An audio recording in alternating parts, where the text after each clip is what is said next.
Yung mga idol, kumusta?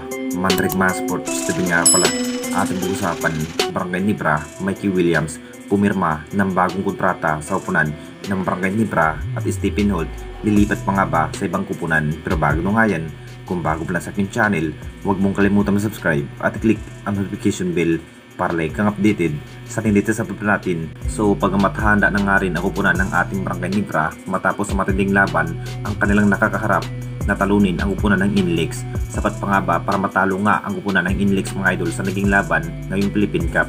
Bigayan pa rin ang nagiging laban ng ating Barangay Nibra kung saan si Japet Aguilar pa rin ang naparang nagpupursige. Ito na nga ba ang hinihintay ng lahat kung ano ang kayang gawin ng Gym Kings? Ang plano pa rin, kukunin na nga ba ang nasabing player na si Mikey Williams?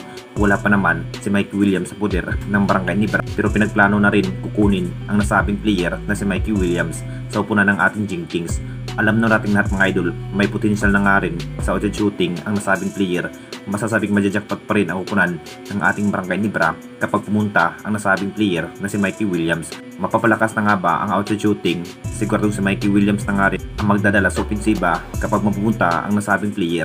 Marami pa rin ang nasasabi mga idol na kapag desisyon ng araw ang nasabing player at pumirma ng bagong kontrata sa upunan ng ating Barangay Nibra, talagang maiiba ang magiging gameplay ni Coach Tim kapag matutuloy itong si Mikey Williams sa upunan ng ating Barangay Nibra. Ito na rin ang hinihintay ng lahat dahil nakita naman nating lahat kulang-kulang pa rin ang nagiging gunner ng Barangay Nibra kung saan mas karapat-dapat na nga rin si Mikey Williams ang magiging bagong gunner ng Barangay Nibra ngayong season. At dito na naman tayo sa isa pa nating balita, Stephen Holt, lilipat pa nga ba sa ibang kupunan? Alam nyo natin lahat mga idol, naging factor rin ang nasabing player na si Stephen Holt sa upunan ng ating Barangay Nibra sa bawat laban. Kung titignan natin lahat mga idol, lakas pa rin sa outlet shooting ang nasabing player.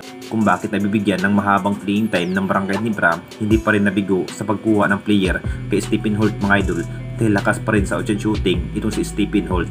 Masasabing jackpot pa rin ang upunan ng Barangay Nibra para kay Stephen Holt.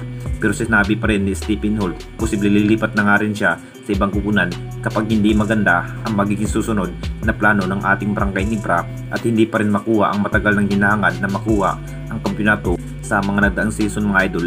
Ito na rin ang hinihintay ng lahat kung bakit plano na rin itong si Stephen Holt lilipat ng ibang kupunan kapag hindi maganda ang sitwasyon ng Gym Kings. Nakita naman nating lahat na parang hindi pa rin nai-improve sa bawat gameplay kung bakit nahihirapan pa rin ang kupunan ng Barangay Nibra sa bawat laban. Tulad nga ng Inlex, nanalo pa rin ang Gym Kings pero mukhang masyadong nahihirapan pa rin kung bakit hindi pa rin nakuha ang kampyonato ng Gym Kings. Hindi na rin magdadalawang isip itong si Stephen Holt, lilipat pa rin ng ibang kupunan kung mabigo ang Barangay Nibra sa pagkuha ng kampyonato ngayong Philippine Cup. Anong masasabi ninyo mga idol tungkol sa ating video?